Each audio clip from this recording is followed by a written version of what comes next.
Hi guys, and welcome to the last episode of Let's Build a Petrol Station. So this is just going to be a tour for you guys that have never seen or haven't seen the series. This will be a great one because you'll just be able to see the entire thing in one go, which is really nice. Makes it a lot easier. Basically what I've done is I've done my own finishing touches. I've then had my girlfriend sit next to me and she's gone through and done her own touches as well and like comments.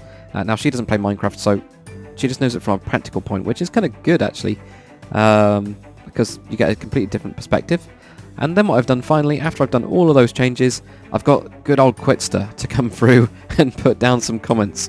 So I've left some of Quitster's comments because they're actually really useful, and also I want to kind of credit him for those bits, and it makes it very, very clear. So yeah, I've had it reviewed twice, which is really good, and I think you should always do that if you're ever working on something. Get it reviewed by somebody else. Now, sometimes you'll have weird things, and I'll show you one of them, which is a weird thing that I didn't realise was kind of just the UK. But it is, so I can explain that one to you guys in the way that we do things. But there we go, so it's got looking awesome, left some comments throughout the build.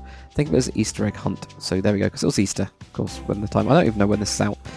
But the first one was that, what's up with the pump number being on the pillar and the rows on the slabs, and basically what happened is, I did have them on here in the actual Let's Build, and I moved them over on the side. I missed this entire row, so Quitster picked up on that straight away. I didn't, but I did move those over. Also, he had a really good kind of actual suggestion about putting the display of how much the price is. He does say price, but it's okay, Quits. I know you're Dutch. So we actually got that, so fixed and good idea. So there we go, got a nice little cover there. So that one's done. So what I've actually done is, wherever there's a car parked up, I've put on the top. Now this is the only place I could think about putting it. Quitster might have another idea. If he does, I'm sure he'll send me a message and say, nah, try it this way. But I could make these slabs. That's one thing that I could do. I can make these slabs and then it wouldn't look as meh, I guess. But we've basically got petrol, premium petrol and diesel. This one looks like it would take petrol, so I put petrol on there, put a price of how much is being filled up. This one would have premium petrol because it's a freaking sports car, so you wouldn't want to put crap in it. Then what we've got over here is, I think we've got diesel on this one because it's a big, guzzler, and we've got some petrol on this one, and I think finally we got some, premium petrol there. So it kind of makes sense. It's just a really, really nice touch. It's something I didn't think about.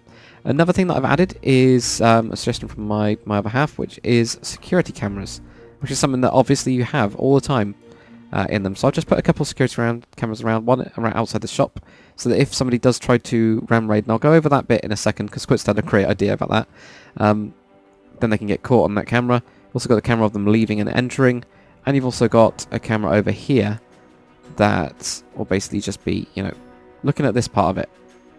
So I think overall that covers everything. I think it's pretty hard. This bit is kind of like a blind spot, but you can kind of see through those. So yeah, we've got that. I thought that was really cool, and there's some CCTV in there. You also notice this weird thing there, which I'll explain. But I'll kind of go through here. So something I just completely forgot about. This is something like so obvious. It's just, yeah.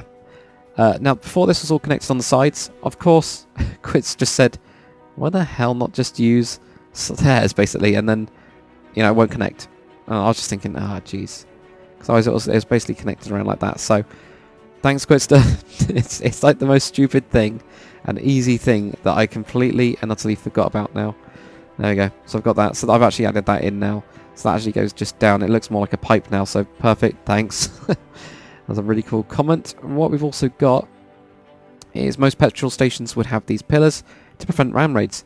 And they do. So what I've done in each of them is I've put in a little pillar in front of them. I had to move this car, but that didn't matter. So I've got a pillar there.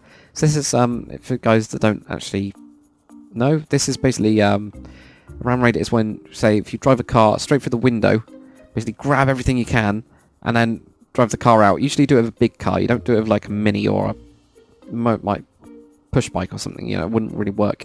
But with a biggish car, smash in, steal stuff, get the hell out. That's the kind of idea. So we've got those. Stez's seat looked derpy, not room enough to sit on. I agreed on those. So he's left a seat design that might fit better. He's not too keen on the oak colour. See, that one's a personal preference one. So they always come in. But it's always good to hear that what people think. And I actually kind of agreed in a bit. So what I've done for that one is, if we go into here, if we go in the back, what I've done is changed it a little bit. So this was Quit's design. All it is just a nice little spruce slab instead of a stair, and also put it on the back. Now I did add this, again, girlfriend said, what about the tobacco that you get? And I was thinking, oh yeah. So what I've got is this like tobacco shelf thing. I wish I'd thought about it because I could have pushed this forwards a bit. But at least I got 3 blocks instead of like 2 where it'd be horrible. So I've got that, and it kind of merges into the seats, which annoys me. But I think if I do another one, it'll be better on that side. We've got a nice little tobacco shelf, and I just made it there so, you know, when they slide and you can get those. That's pretty much all good. Is a bit of a shame that I couldn't have the white trapdoor here. I agree. It's just the way that I've now done the signs. I've now doing biome specific ones, which is annoying, but I don't know. It still looks okay. I just want to cover up that bottom piece, so I've done that. Now the last one is UK design to make people go through and shop. So, oh yeah, that was it. So what's up with the fence gate here? So I'll kind of explain this. Basically what we have in the UK, in some of them, we don't have them in every petrol station. There are certain companies that do it the same all the time, but I'm not going to mention them. They will have not like a fence gate, it'll be more like a swivel thing that only goes this way, only goes out this way. So basically you have to, if you walk through it, you can push it. If you try to walk through it this way, you can't push it. It's one of those. So the closest I've got is the fence gate. And what that's there for is to stop people from going, you know, alright, I just want petrol, I'm going to walk through here and get straight to the till. Instead, what it forces people to do is it forces people to go through here and go, oh, look, melons, and oh, look, teacher magazines, and whisper bars, and Cadbury something, and all this kind of stuff. And then you go here. It also helps with queuing as well. It's an idea for that. So it stops people from pushing through. Then they go down here, and if they are queuing, they go, oh, I want Doritos as well as that teacher magazine. And you end up spending like 1,000,000 times more than you expected to. And basically you have to sell your car right there and then in the car park, basically. But that's pretty much it for those comments. So it's really nice to kind of get some feedback from them to finish it off. I think what I'm going to do is with all of these modern like builds, because of course the medieval stuff we'll have people review and then amend, and then we'll review and amend and review and amend and things. But I think with the modern stuff, I think I'm going to do it in that format and get people to have a look at it. Finish it off, and then we can go, okay, this bit is done now. It's looking really cool. I might get it reviewed again and just see if there's anything. If there isn't, then awesome. We've got a nice little wall around here because they do have them. So this is just a wall with stone brick and slabs on top, and also having the occasional bits of graffiti in it. So it's not, you know, perfectly clean. There you go. You've got one that says Jesus. So yeah. Oh, I'm knackered. Oh, I'm really knackered. It's not good. I'm working too much. But that's what I've done, so I'm really happy with it. But if you guys have any comments as well, please post them in the comment section. You're saying with like things that you think I've obviously missed, and if I have, I will go back, amend. I probably won't make a video about the amendments, but what I will do is, you know, probably thank you in the comment section obviously, and I'll also, you know, change it on here if it's like a very obvious thing. And you know, you guys will know that then you've helped me, which is really good.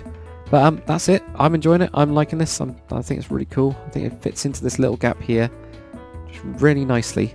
And you can already see another series that I'm going to be doing because I've already started, because I'm going crazy at the minute and recording like 1,000,000 videos a day. But anyway, thanks for watching, guys. I'll see you on the next one.